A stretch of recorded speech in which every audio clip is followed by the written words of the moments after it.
Hindsight is 2020. Saying that's been said a million times over and, well, like most cliches, it's pretty spot on. So let's talk about it. Hello, ladies and gentlemen, my name is Noah, and just like you, I have been punched and pushed around by this game called life, and it's not a good time. It gets to be hard.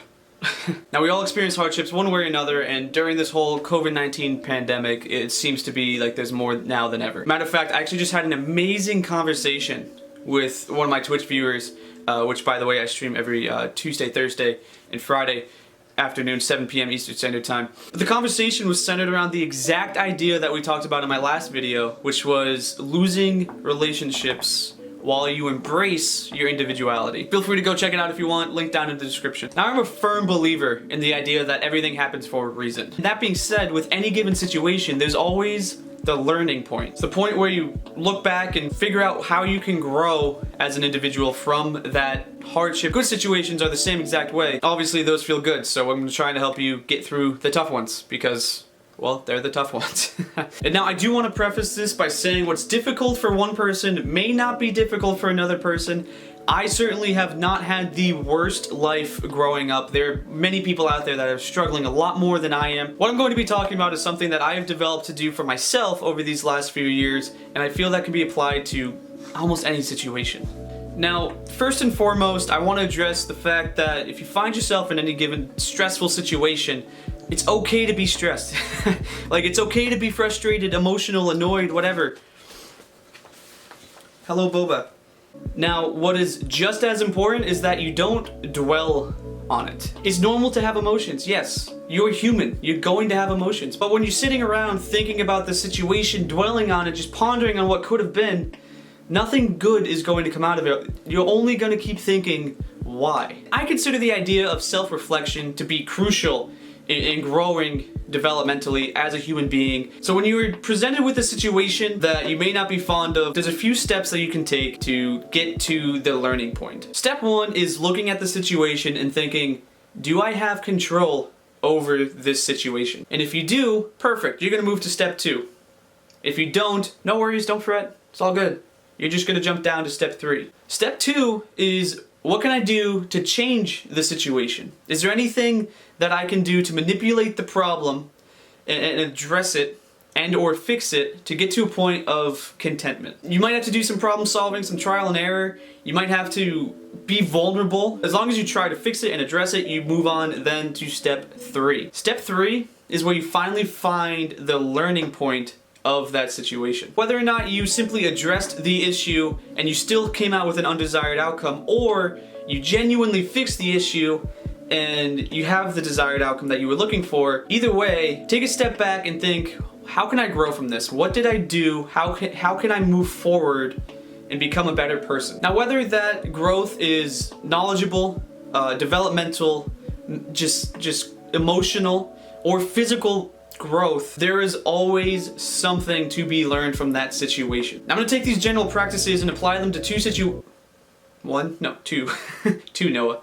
I'm going to apply them to two situations in my life that I kind of went through previously. Try to make it a little bit more relatable and so that you guys can try to practice it within your lives. One of these situations I had complete control, and the other one I had pretty much no control. First one I'm going to talk about is junior year of high school, where my entire friend group decided to split up and I just felt very alone during this time.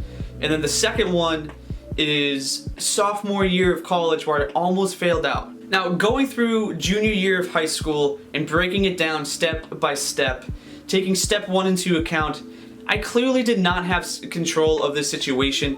When you're dealing with other human beings, they have their own ideas, morals, goals in mind. You can't control another person. Now, I will say that looking back, I could have still at least addressed the situation to them and be like, hey, you know, what's going on, dude? Like, why are we, what's up? What's up? Why are we like this, you know?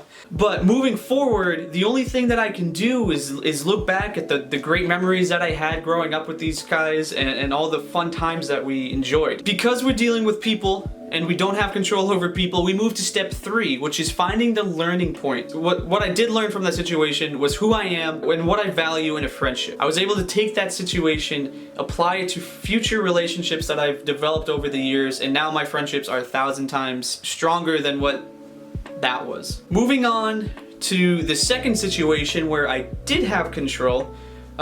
Sophomore year of college. I want to go into a lot more detail in a different video, but I'm just going to sum it up for you real quick here. Nursing school, you can only fail one class. If you fail 2 classes in nursing school, you get kicked out of the program. I ended up failing one of my classes. I literally did not pass the class by like 1 point. You would imagine that, my entire future is on the line here.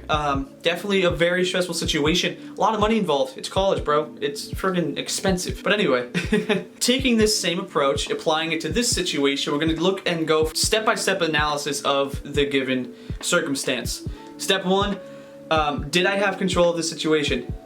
Absolutely, bro. Like, I 100% had all of the control in the situation because I just wasn't paying attention in class. I didn't study long enough before the exams, and I just overall, like, was not interested and did not make this class a priority in my life. So, I had control. Moving to step 2, what can I do to fix this situation? Well, luckily for me, the fix for this problem was, well, quite simple.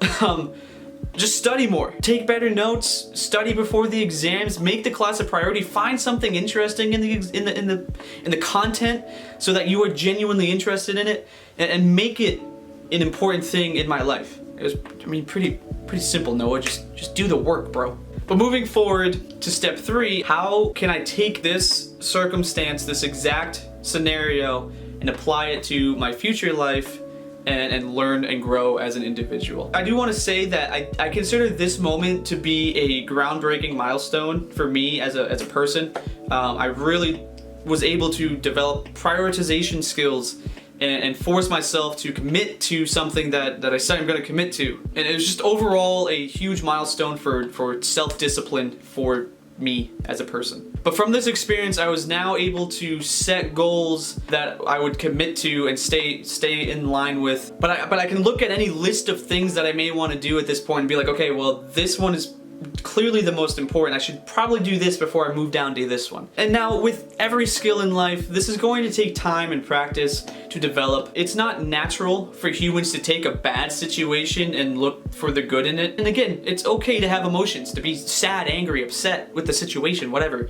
Like, that's fine to feel that way. But over time, as you gain more experience with this skill, it'll become easier and easier. You'll be upset for a much shorter period of time as this skill develops. It's still a skill that I'm trying to develop myself. I still have that initial reaction to just get super frustrated really quick. So I'm still trying to learn this as well. But I will say that over time it has gotten easier and easier to do so. So if you guys enjoyed this video, be sure to drop a like down below, hit that subscribe button if you want to see more from me. But I hope you guys are able to take this idea, apply it to your life, and grow alongside me as we learn to be the best person that we can be.